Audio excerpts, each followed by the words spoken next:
안녕하세요. 하나님의 말씀을 배달합니다. 요기요큐의 김민호 목사입니다. 오늘 묵상할 본문은 사무엘하 13장 30에서 39절까지의 말씀인데요. 제가 30에서 32절과 37에서 39절의 말씀을 봉독하고 함께 묵상하도록 하겠습니다. 그들이 길에 있을 때에 압살롬이 왕의 모든 아들들을 죽이고 하나도 남기지 아니하였다는 소문이 다윗에게 이르매 왕이 곧 일어나서 자기의 옷을 찢고 땅에 드러눕고 그의 신하들도 다 옷을 찢고 모셔 선지라. 다윗의 형 시므의 아들 요나답이 아뢰어 이르되 내 주여 젊은 왕자들이 다 죽임을 당한 줄로 생각하지 마옵소서. 오직 암논만 죽었으리이다.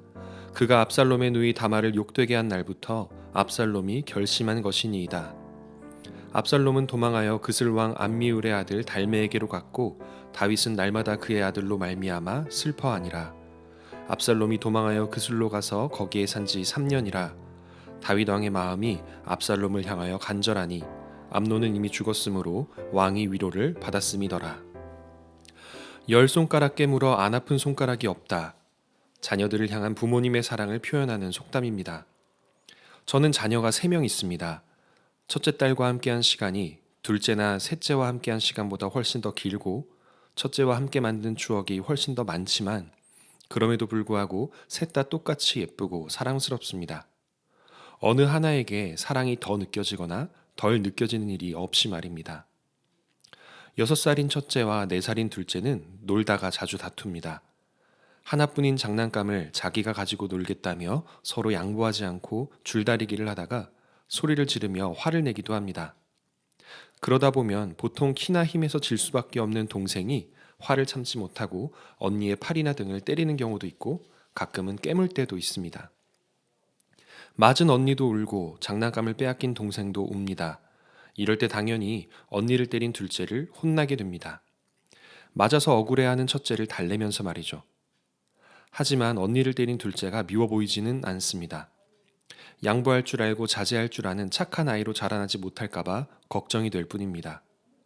첫째를 달래는 것도 그 마음의 상처를 잊고 용서할 수 있는 사람으로 성장하기를 바라는 마음에서이고, 둘째를 혼내는 것도 나쁜 행동을 하지 않는 선한 사람으로 성장하기를 바라는 마음에서입니다. 결국 부모의 마음에서 맞은 아이나 때린 아이나 미움의 대상이 아닌 사랑과 걱정의 대상일 뿐입니다. 오늘 본문에서 다윗은 압살롬이 암논을 죽였다는 사실을 알고 통곡합니다. 처음에는 압살롬이 모든 형제들을 다 죽였다는 오보를 듣고 충격을 받아 쓰러지기까지 했습니다. 요나답은 이런 다윗을 보며 암논만 죽었을 것이라 말하며 위로하려 하지만 실제로 첫째 아들 암논만 죽었다는 말을 듣고도 그다지 다윗은 위로를 얻은 것 같아 보이지 않습니다. 당연한 일이죠. 자신의 장자이자 왕위를 계승할 암논, 그 가장 사랑하는 아들이 죽었기 때문입니다. 그런데 그토록 슬퍼하던 다윗이 암논을 죽인 압살롬을 잡아서 데려오라는 명령을 내리지는 않습니다. 만약 그렇게 했다면 왕위 기승자였던 암논을 따르던 이들과 신하들의 종용을 못 이겨 압살롬을 사형시키거나 추방해야 했을지도 모릅니다. 그러나 어떤 아버지가 그것을 원하겠습니까? 형을 죽인 압살롬이 목숨을 부지하기 위해 외가로 도망친 뒤 다윗은 죽은 암논을 날마다 생각하며 슬퍼했다고 성경은 기록하고 있습니다. 무려 3년 동안이나 말입니다. 3년 동안 슬퍼하던 다윗은 암논을 잃은 상처가 어느 정도 회복이 되자 압살롬을 다시 보고 싶어졌습니다. 주변에서 보기에는, 아니 암논의 어머니인 아히노암이 보더라도 압살롬을 보고 싶어하는 다윗의 마음을 이해하기 힘들었을 것입니다.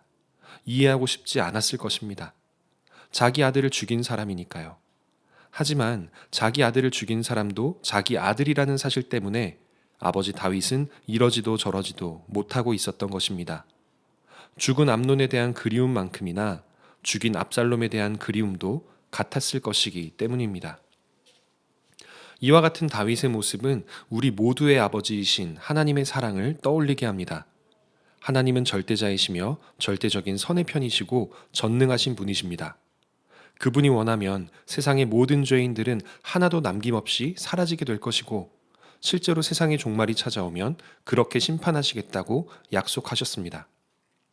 그럼에도 여전히 종말도 심판도 유예되고 있으며 남에게 피해를 입히는 죄인들이 피해를 당하는 선한 사람들 사이에서 하나님의 진노를 받아 끊어지지 않고 계속 살아가는 이유는 하나님이 보시기에는 피해자나 가해자나 모두 하나님의 자녀다운 모습을 회복해야 할 소중한 존재들이기 때문입니다.